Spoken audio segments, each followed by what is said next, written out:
નમસ્તે બાળકો, કેમ છો? મજામાં છો ને? આજે આપણે એક નવી વાર્તા જોવાના છે અને વાર્તાનું નામ છે સાંભળો છો દળભંજનજી? વાર્તાનું નામ છે સાંભળો છો દળભંજનજી? એ વાર્તામાં કોણ કોણ છે? વાર્તામાં છે શિયાળ, તેમના પત્ની અને બે નાના નાના તેમના બાળકો. બીજું કોણ છે? બીજું કોણ છે? સિંહ. અને સાથે છે વાંદરાભાઈ. તો ચાલો આ વાર્તા શરૂ કરીએ. સાંભળો છો દળભંજનજી?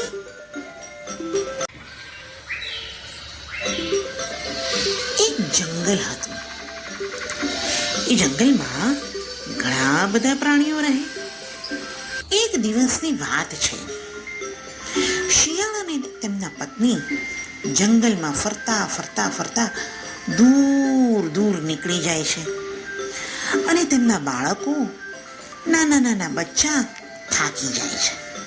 એટલે શિયાળના પત્ની કહે છે, સાંભળો, આપણા બચ્ચા થાકી ગયા છે, માટે આપણે કશે આરામ કરવો પડશે. શિયાળને તો દૂર એક ગુફા દેખાઈ. શિયાળે કીધું, જુઓ, ત્યાં સામે દૂર એક ગુફા દેખાય છે. શિયાળ તો તેમના પત્નીને લઈને એ ગુફામાં ગયા અને બચ્ચા તો ગુફામાં રમવા લાગ્યા. હવે એ લોકોને ખબર નહોતી કે આ ગુફામાં તો સિંહ પણ રહે છે. હવે તો થોડો વખત જાય છે અને દૂરથી સિંહ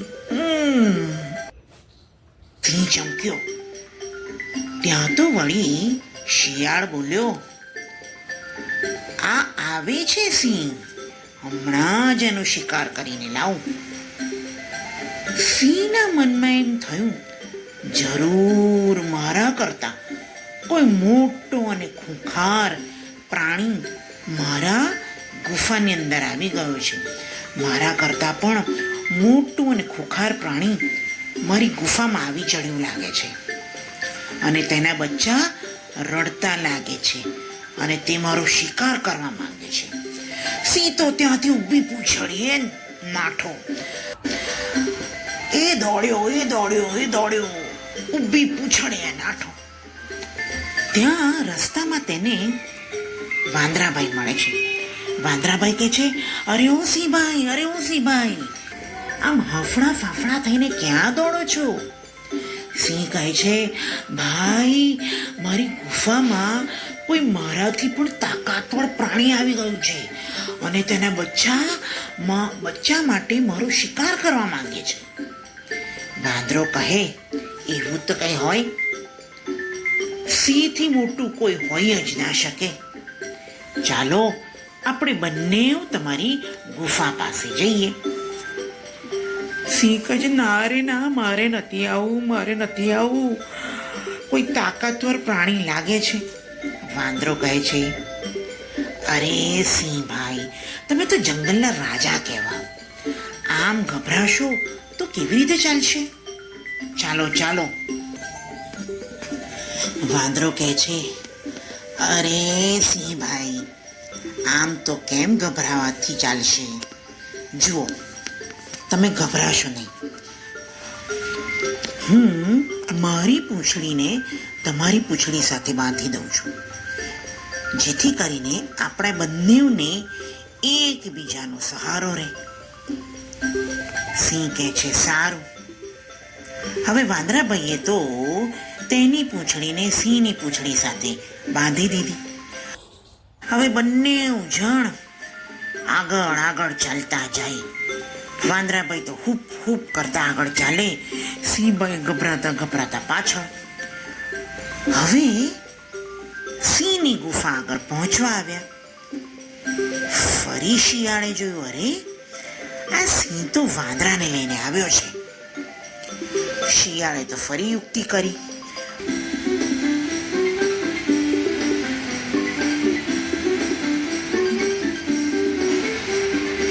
વાંદરો ભાઈબંધ આવે છે, વાંદરો ભાઈબંધ આવે છે ને સિંહ સાથે લાવે છે, વાંદરો ભાઈબંધ આવે છે ને સિંહ સાથે લાવે છે, કૂદકા મારતો આવે છે ને સિંહ સાથે લાવે છે. અરે, આ ગુફામાંથી તો કેવો અવાજ આવે છે કે વાંદરો ભાઈબંધ આવે છે અને સિંહને સાથે લાવે છે. સિંહને થાય છે, જરૂર મારી ગુફાની અંદર જે રહેલું ખુખાર પ્રાણી છે વાંદરો તેનો મિત્ર છે. વાંદરો તો જરૂર મને મૂર્ખ બનાવી રહ્યો લાગે છે.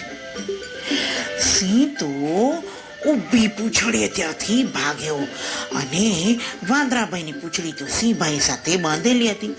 વાંદરો તો ધમ પાછાડા કરતો ઉઈ માં કરતો ભાગ્યો. સિંહ આગળ ભાગતો જાય ને વાંદરો પછડાતો પાછળ ઢસડાતો જાય. વાંદરો કહે, અરે સિંહભાઈ ઊભા તો રહો. ઉઈ માં કરતો ભાગ્યો. સિંહ આગળ ભાગતો જાય ને વાંદરો પછડાતો પાછળ ઢસડાતો જાય. વાંદરો કહે, અરે સિંહભાઈ ઊભા તો રહો. પણ સિંહ શાનો ઊભો રહે? સિંહ તો દોડ્યા જ કરે અને વાંદરાભાઈ ઉઈ માં કરતા પછડાતા. હવે તો સિંહભાઈ થાક્યા. સિંહ તો એક ઝાડ આગળ ઊભો રહ્યો. વાંદરો કહે છે, ઉઈ માં મારી ઢગરી, ઉઈ માં, અરે મારા પગ, મારા હાથ. સિંહભાઈ તમે કેમ દોડ્યા? જુઓ તો ખરા, મને બહુ વાગ્યું. સિંહ કહે છે, ના, તું મને મૂર્ખ બનાવી રહ્યો હતો. ગુફાની અંદર જે શક્તિશાળી પ્રાણી છે એ તારો મિત્ર છે. વાંદરો કહે છે, અરે સિંહભાઈ, એ કાંઈ મારો મિત્ર નથી અને તમે ખોટા ભાગ્યા. હવે વાંદરાભાઈએ તો સિંહભાઈ જોડેથી પોતાની પૂંછડી છોડાવી લીધી અને કહ્યું, આનો કશો જ ઈલાજ નથી, આ વાતનો કોઈ નિવેડો નહીં આવે. એમ કરીને વાંદરાભાઈ તો હુપ કરતા ઝાડ ઉપર ચડી ગયા.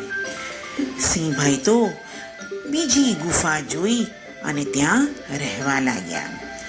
શિયાળ તેના બચ્ચા સાથે તે જ ગુફામાં રહેવા લાગ્યા. પછી બધાએ ખાધું, પીધું અને મજા કરી. બાળકો, વાર્તામાં મજા આવી ને? હવે આપણે નવી વાર્તા સાથે ફરી મળીશું. આવજો.